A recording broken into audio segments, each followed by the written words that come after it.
Oh, g'day, Keithy here. Thanks for joining me again. I always seem to have the coffee in my holding cup every time I go to get onto the camera. Anyway, we're here for something a little bit different today. If you're new to the channel, don't forget to subscribe as well. I've got all kinds of footage. I've got some drone stuff coming up for you guys. Given I've had this thing for a while now, I haven't been on the bandwagon like everyone else trying to do reviews on the drone as such. More, I'm about helping people get through things, and that's exactly what I'm here to do today. We have got the DJI Mini 3 Pro, great little drone. I've also got the RC controller. You may not. If you do, this video is going to be extremely helpful for that. I also have an iPhone here, as you see, 2 o'clock in the afternoon. So these 3 items are required when you're going for the DJI Care package. So you'll find that. I'll put the link up here and I'll tell you more about it in just a second. I'm also going to talk to you a little bit about how to transfer this stuff off the controller, because I had some trouble doing that as well. I don't often use the controller. I don't have a normal memory card in here. So I had a lot of difficulty trying to get the video that I recorded off here to get the DJI Care and get it onto the iPhone. So stick around and I'll show you a little bit about that.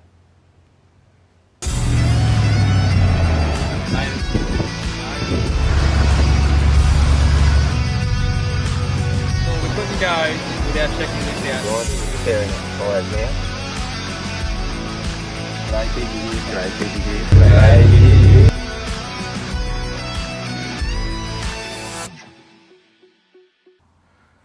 Alright, welcome to the bin chicken takeoff area. This is for bin chickens only, and drones in this case.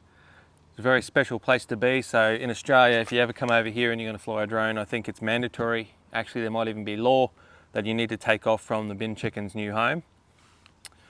All right, what we've got to do here, the first thing you need to do, if you're going to do the DJI Care system and they're asking you to do the magic demonstration, is you're going to have to turn the drone and the controller on. So turn the drone on, turn the controller on.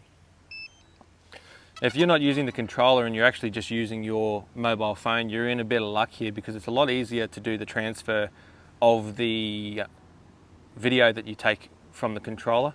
So to take it from a phone, it's already on your phone, it's saved on your phone. With the controller, if you don't have a little SD card in here, then what you'll find out is you're going to have to take the SD card out of the drone and just put it into the controller for this part, so that you can save the footage that you get off the controller. I found that very difficult to do when I went to do it. Alrighty, so we've got everything turned on and it's all talking to each other, as you can see here. It's all ready to go. It's going to go find satellites and all that. So what I did before I even worried about start recording this thing is I just waited for it to find the satellites and be happy with life and all of that kind of stuff. So at the moment we've got 20, yep, we've got the satellites, 21. I think usually I get about something like 30, 32 satellites when I do this. So I'll take you over to the screen now and show you what we're going to do. The first step is we need to go into the settings. We need to go to about and just slowly scroll down so that the DJI team can have a look at your flight controller serial number.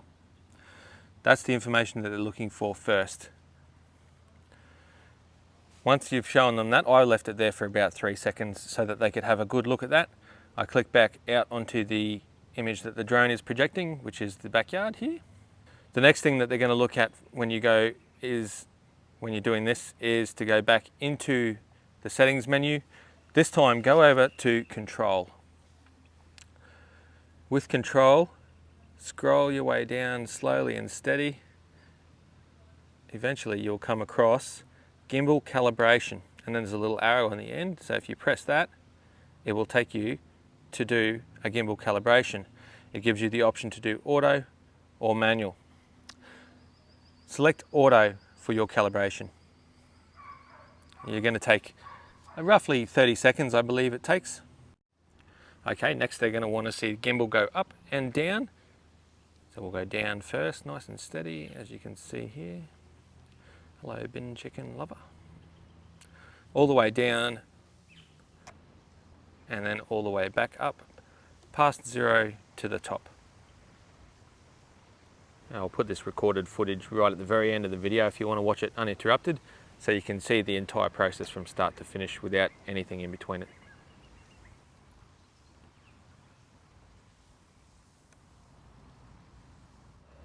Okay, the next step is, you see here where it says takeoff permit for me.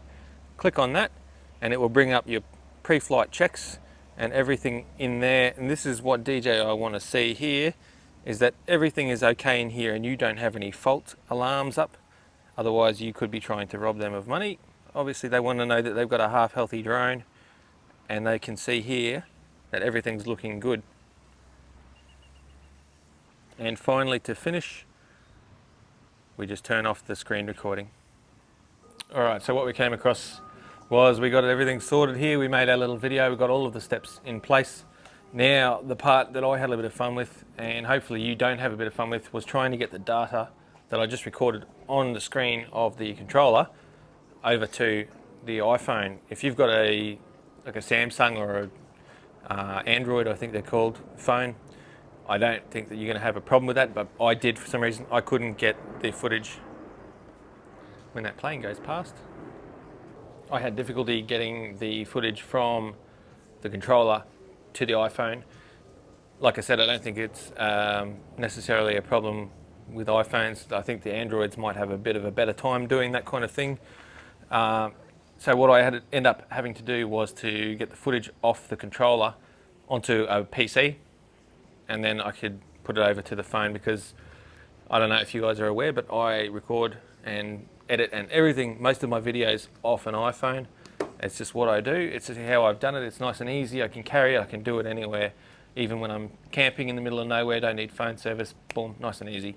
That's the way that I do all of that. So if you've got any dramas getting the footage that you've just recorded for your little video onto a phone and able to put it onto YouTube in order to go for the DJI Care, well then that's the way that I got around that one. So if you've got any problems, I hope you don't have any issues with that, but that is the way that I got around it with an Apple phone. Let me know if you've got an Android phone and you didn't have any problems with that, and how it all went for you. Otherwise, I'm Keithy, thanks for watching, and we'll see you next time.